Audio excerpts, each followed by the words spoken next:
Hey guys, this is CG Animator, and this is part 5 of the leg rigging tutorial that I'm making. And so if you haven't seen part 1, 2, 3, or 4, go ahead and check those out. So in the last parts we made the mesh and we set up the rig, so now we're going to get into constraints. So what constraints are for is they, instead of moving each individual, like posing each individual armature like this, let's say, you can just move one and it moves the whole, move one bone and it moves the whole armature as far as you want it by itself. So go ahead and do that. So the first thing we want to do is go into edit mode, and what we want is we want one bone that can control one whole leg. So let's just go ahead and make that bone. Let's select this here and let's duplicate it. Shift D, press Z to constrain the movement to the Z-axis and put it right about there. Okay? And this is what's going to control it. So let's go ahead and rename this. Okay, let's name this one leg.L, since it's going to control the entire left leg. And it's pretty obvious what we're going to put in here, L.R. Okay, so now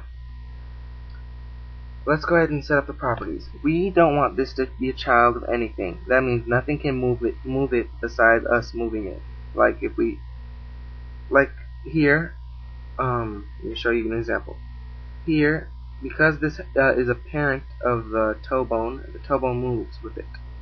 But we don't want this bone to, we just want to move this bone by itself and nothing else can move it. So same here, child of nothing.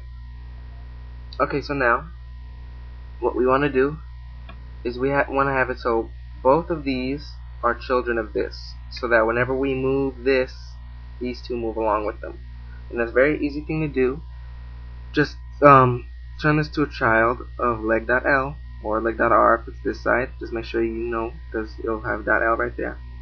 Now make sure you don't have connected on, because look, if you turn it on, it'll go and it'll connect it and you can't undo it. So just turn connect off this, okay, and it won't connect it. And go ahead and turn this to leg L and do the same. Turn connection off, leg L. Okay, so now let's go ahead and try it. If we move this, it moves it. Perfect. And like I said, we have to do everything twice. So turn connection off, leg L. We have to do it for each side. Turn connection off, leg L. What am I doing? Sorry, like R, since it's the right side. Sorry about that. Let me see if that works. Perfect.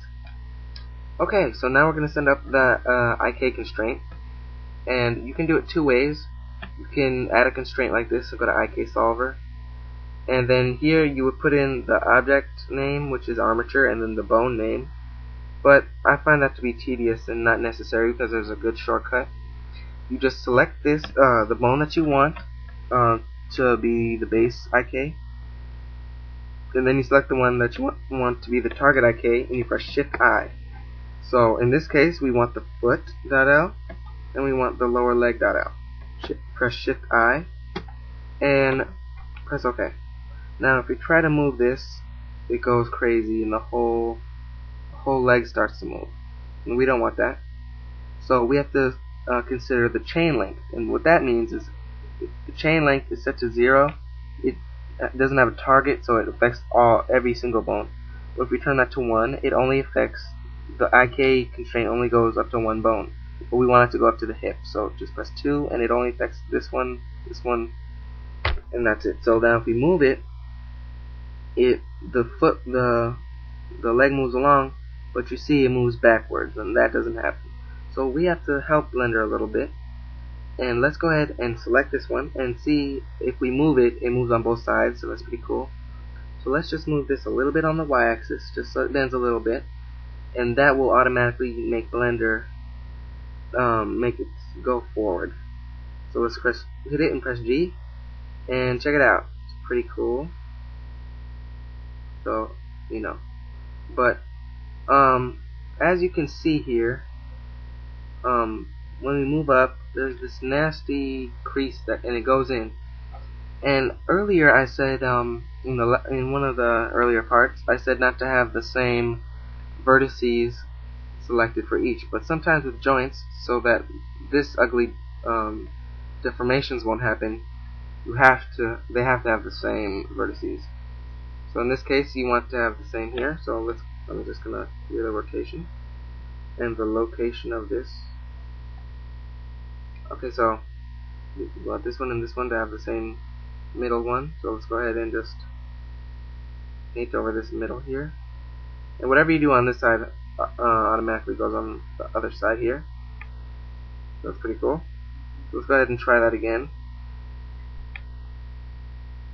and it deforms nicely. But actually, now that I look at it, instead of having this one effect go adding more weight to the bottom bone go up higher, you want the top bone here weight to go lower. Yeah, so just go ahead and do that.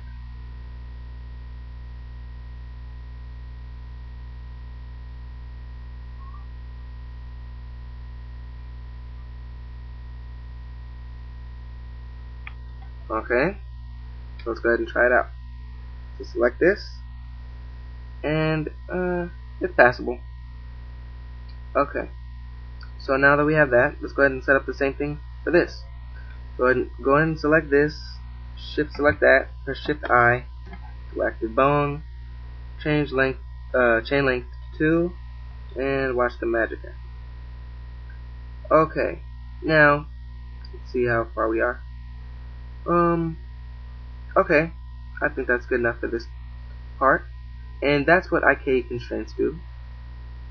So in the next part, I'm gonna set up some knee targets so that when we move it up here, we can choose where the knee goes, which direction the knee goes, and also I'm gonna show you how to make the foot rotate. Instead of this, it will roll the foot, and I'll show you how to do that. Okay, so thanks for watching this part. If you haven't seen part 1, 2, 3, or 4, I suggest you do. And thanks for watching this tutorial. So, oh yeah, don't forget to save. Control S, save over. Okay. So thanks guys. Bye.